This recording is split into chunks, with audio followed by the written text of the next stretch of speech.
Daniel 8,14, Antíoco Epifânio e os adventistas do sétimo dia. Hoje, na continuação aí da série Demolindo a Doutrina do Juízo Investigativo de 1844, trago para vocês a interpretação tradicional que é compartilhada pela maioria, se não todos, os intérpretes bíblicos, as autoridades do Velho Testamento, as autoridades bíblicas hoje conhecidas no mundo. E, como eu já mostrei, o contexto de Daniel capítulo 8 não favorece em absolutamente nada a interpretação adventista, que de alguma forma possa olhar ali aquele pequeno chifre como Roma, ou mesmo que Jesus iria entrar no Santíssimo no dia 22 de outubro.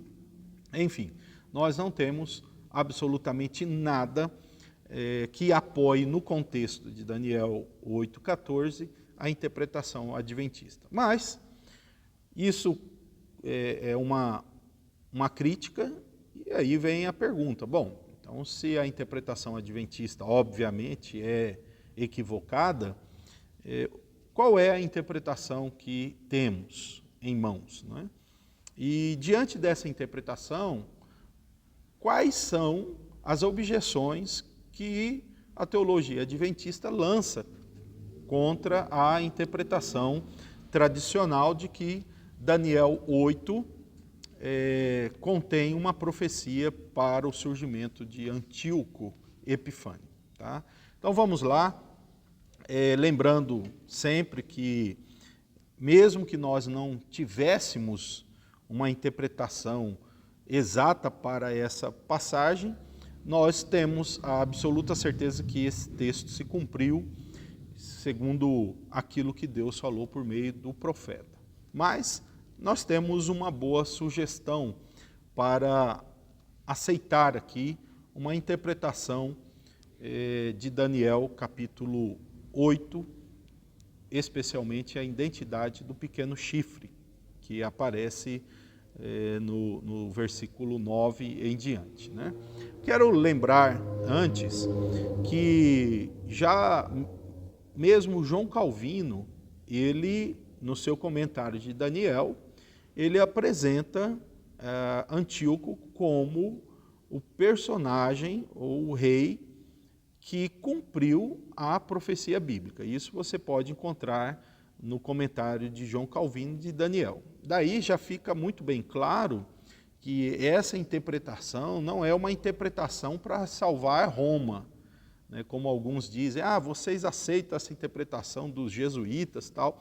Não, ninguém se opôs tão ferozmente à teologia idólatra romana e papal quanto os reformadores, e Calvino, ele mesmo já tinha adotado a interpretação de que o chifre de Daniel capítulo 8 não se refere a Roma, quer pagã, quer papal. Tá? Então, balela esse negócio de que vocês aceitam a interpretação de Roma para não colocar Roma, enfim. Não, a interpretação dos reformadores continua sobre a teologia de Roma a mesma, né? Mas respeitando o contexto, obviamente, a profecia do capítulo 8, não tem como nós acharmos que ali se aplica a Roma, né? Aliás, há um detalhe já que é um obstáculo, né, para a interpretação adventista. Pensemos aqui, o Império Romano ele surge alguns anos antes de Cristo, como império mesmo, né? Ou já mais de um século antes de Cristo já estava surgindo. Então nós temos à frente de Daniel o surgimento de um chifre que, segundo os adventistas, seria Roma. Ok, até aí não tem tanto o problema, mas os adventistas dizem que o início da contagem dos 2.300 dias se dá no Império Medo-Persa, ou seja, no ano 457. O Império Romano nem tinha existido, nem existia ainda, né? Então, assim, é bem curioso aí, já que Daniel 8,14, do 9 ao 14, associa claramente a a esse período, esses 2.300 dias, as atividades do chifre pequeno. Seria bom e coerente o adventista, então, pelo menos, mudar a data para o início dos 2.300 dias, né? Mas aí eles teriam que alterar uns 400 anos e mais, né? Para toda a cronologia que sustenta todo o pensamento da Igreja Adventista. Então vamos lá. Usando algumas informações do meu livro, né, A Conspiração Adventista, eu vou estar aqui lendo para vocês alguns comentários e também vou tentar, aí dentro das possibilidades, mirar com vocês aí algumas objeções, né, dos adventistas. Então, em primeiro lugar, coloco aqui que todos os intérpretes conhecidos, pelo menos em nosso tempo, em nossa esfera de conhecimento, apontam Daniel 8:14 como tendo um cumprimento no período de Antíoco Epifânio, governante do reino Seleucida, entre os anos 175 e 164. Né? Ele atacou os judeus, ele teve a guerra lá, inclusive o Judas Macabeus e o livro de Macabeus, sobretudo o primeiro Macabeus, demonstram esse entrave, né, entre Antíoco Epifânio e o povo judeu. Aí algumas interpretações eu vou já colocando aqui para vocês. Por exemplo, no livro Revelação Messiânica, da editora Cultura Cristã, diz assim, ó, a respeito de um outro intérprete, né? O autor menciona dizendo o seguinte: Asher considera que a referência é ao templo. Ele e outros que têm o mesmo ponto de vista estão indubitavelmente corretos. O próprio contexto fala dos sacrifícios diários que eram trazidos ao templo, mas desviados para alguém que a si mesmo se estabeleceu como Deus. E aí cita Daniel 8, 11 e 12, que diz que ele se engrandeceu tanto que chegou a desafiar o príncipe do exército. Esse santuário, todavia, seria reconsagrado dentro de um curto período. Essa profecia foi cumprida no tempo de Antíoco Epifânio. Então, nós temos aí um erudito já defendendo essa interpretação. Outra obra que eu menciono aqui para vocês é a Bíblia de Estudo Plenitude. Diz o seguinte em sua nota: Antíoco Epifânio, que veio da Síria para perseguir os judeus e profanar o templo entre o ano 171 e 164 a.C. Então, a Bíblia Plenitude defende essa interpretação. A Bíblia Vida Nova, ela diz: tardes e manhãs. Os sacrifícios eram oferecidos 2 vezes ao dia, às 9 da manhã e às 3 da tarde. Referiam-se a dias normais e não proféticos, que vale um ano. 2.300 abrange o período das perseguições de 171 a 165 a.C., portanto, Epifânio também. Ainda tenho aqui uma outra citação, a própria tradução ecumênica, né, que é uma Bíblia católica. Ela começa dizendo, ou seja, 1.150 dias, com alusão aos sacrifícios da tarde e da manhã.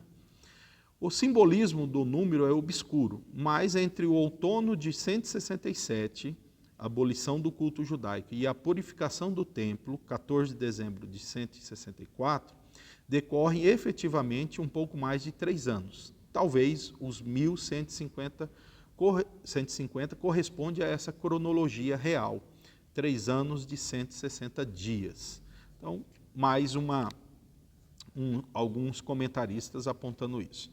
Eu quero lembrar aqui que a antiga Bíblia na linguagem de hoje, ela chegou a traduzir a versão da seguinte maneira, o versículo 14 do capítulo 8 da seguinte maneira, olha só, hoje tem a nova tradução na linguagem de hoje que voltou, por quais razões, não sabemos, né, mas voltou a traduzir de forma tradicional aí, 2.300 dias. Mas a primeira Bíblia na linguagem de hoje, ela traduzia assim: ouvi a resposta, tudo isso só veio acabar depois de 150 dias. E durante esse tempo não serão oferecidos os sacrifícios de tarde e manhã. Depois disso o templo será purificado, né? Então aqui faz alusão aí ao período que talvez tenha sido aí de Epifânio. Ao comentar Daniel 8,14, a Bíblia de Jerusalém, né, embora apresenta aí uma posição incerta, ela também está distante da posição adventista. Olha, portanto, 2.300 dias ou então 1.150 dias, se a expressão visa os dois sacrifícios cotidianos suspensos durante o tempo da perseguição, o sentido permanece obscuro. Então note que a Bíblia de Jerusalém só não aponta a certeza quanto ao tempo, em qual dos dois períodos, se é 2.300 dias ou se é 1.150 dias, mas aponta que o tempo de cumprimento foi o tempo de perseguição, ali, obviamente, de Antíoco. A Bíblia anotada, ela comenta dizendo o seguinte: a perseguição desencadeada contra os judeus por Antíoco duraria 2.300 dias, período que vai de 171, quando terminaram as relações amistosas entre ele e os judeus, até 25 de dezembro de 165, quando Judas Macabeu restaurou o templo para o culto apropriado a Deus. Olha só que interessante o que a Bíblia anotada menciona, né? Nós temos aqui também o Manual Bíblico de Halley, que diz: 2.300 dias, Antíoco começou a interferir nos assuntos judaicos em 171 e morreu em 164. Temos ainda, eu mencionei o Manual Bíblico de Halley, mas era o Manual Bíblico da Sociedade Bíblica, tá? Hernandes Dias Lopes, ele menciona no seu comentário, abre aspas, esse pequeno chifre do capítulo 8 é o rei Seleucida Antíoco IV, chamado de Antíoco Epifânio, que reinou na Síria entre os anos 175 a 163 a.C. Então note que vários intérpretes, né, eu mencionei alguns aqui, mas vários intérpretes, eles possuem a convicção de que esse pequeno chifre é, sem dúvida alguma, Antíoco Epifânio, né? E eles apresentam interpretações até históricas, né? Tem um aspecto que eu acho muito interessante, né? Que eu quero aqui citar para vocês, do livro Dicionário Bíblico, né? Do Dicionário Bíblico da Paulus, né? Ele diz assim, ó, olha só que interessante esse fato aqui, ó. Mulheres, sobre Antíoco, mulheres e crianças foram tomadas como escravas e a cidade foi saqueada e queimada. Logo depois, em 167 a.C., Antíoco decidiu exterminar a religião judaica, proibindo que os judeus vivessem de acordo com suas leis ancestrais. Proibiu a guarda do sábado, as festividades tradicionais, os sacrifícios e a circuncisão das crianças, além de ordenar que as cópias da Torá fossem destruídas. Altares pagãos foram edificados e os judeus obrigados a oferecer sacrifícios impuros e a comer carne de porco.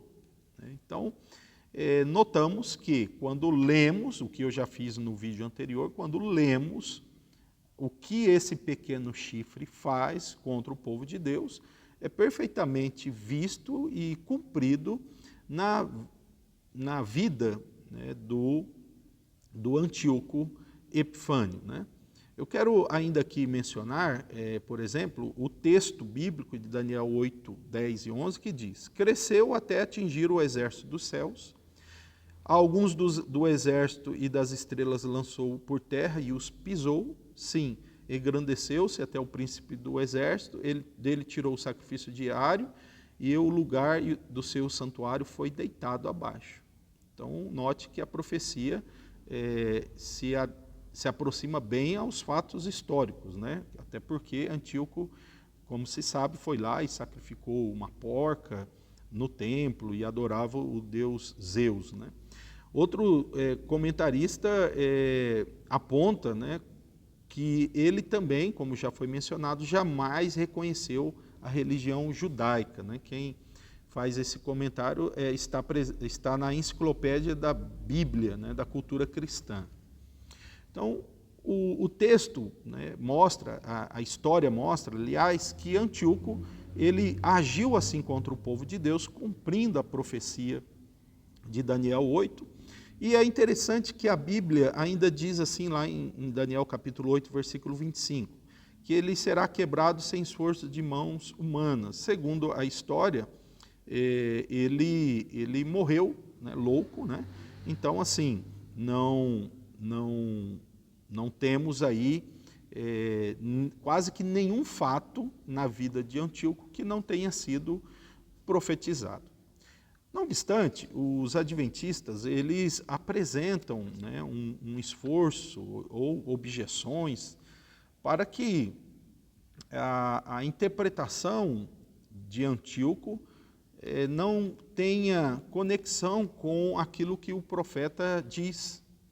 E fazem todo o esforço para que apareça ou que se tenha possibilidades que aquele pequeno chifre seja Roma, o que nós não temos evidências no contexto de Daniel 8. Tanto que eles precisam dizer que o pequeno chifre sai do vento, né? E o vento ele está ele é neutro, tem alguma coisa assim, não me lembro exatamente agora, mas fala-se que a expressão é diferente no hebraico, então faz todo um esforço para dizer que esses 2.300 dias, bem como também esse pequeno chifre, não tem nada a ver com os acontecimentos vindo ali das ramificações do reino grego, né? E, por exemplo, esse autor aqui, desse livro, né, Uma Nova Era segundo as Profecias de Daniel, né, Maxwell, esse autor adventista, ele apresenta, né, no seu livro aqui, várias objeções, né? E eu acho interessante algumas delas, né? Por exemplo, ele diz que chifres representam reinos, só que ele foi apenas um rei individual, então diz que não poderia representar Antíoco, né? O que ele só se esquece é que no mesmo livro, aqui mesmo nos comentários, ele diz assim que 2 chifres desiguais de um carneiro são explicitamente identificados como os reis da Média e da Pérsia. Então, note, ele diz que a expressão chifre não pode ser aplicada a um rei específico, e então não pode invocar Antíoco. Só que quando foi falar dos reis da Média e da Pérsia, né, ele diz que aqueles chifres identificam os reis aí da Média e da Pérsia, né? Enfim. Ele ainda continua dizendo que o Antíoco não se tornou muito forte, não prosperou, enfim, sendo que nós mostramos que sim, né? A história revela que ele era capaz, né, como menciona alguns, né, no dicionário bíblico da Paulus, ele era capaz de bárbaras crueldades e chegou a desfigurar a sua época, né, de tantas coisas que Antíoco praticou, né?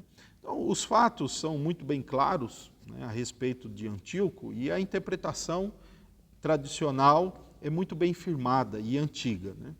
Todos, ou quase todos os intérpretes olham para o pequeno chifre de Daniel 8 como sendo Antíoco. Assim, a interpretação adventista da sua principal doutrina, ou da doutrina elementar que o sustenta, né, junto com a doutrina de Ellen White, ou a crença em Ellen White, essa doutrina está destruída, né? Ela não se mantém, porque precisa de malabarismo, precisa de inferências para que eles cheguem a alguma conclusão baseada em Daniel 8, que apoie a sua doutrina de 1844. No próximo vídeo, eu vou tratar de forma específica as interpretações deles, né, sobre esse capítulo, olhando elemento por elemento, né, o que eles dizem sobre o santuário, o que eles dizem sobre os 2.300 dias, o que eles dizem sobre o pequeno chifre, o que eles dizem sobre os acontecimentos que giram em torno aqui dos outros impérios, Roma, né? E a própria ordem da restauração de Jerusalém, que eles usam como data inicial. Nós veremos tudo isso, né? Nem que seja conta-gota, mas nós vamos trabalhar de forma bem específica os detalhes da interpretação adventista. Que Deus nos ajude, que Deus nos sustente no caminho da verdade.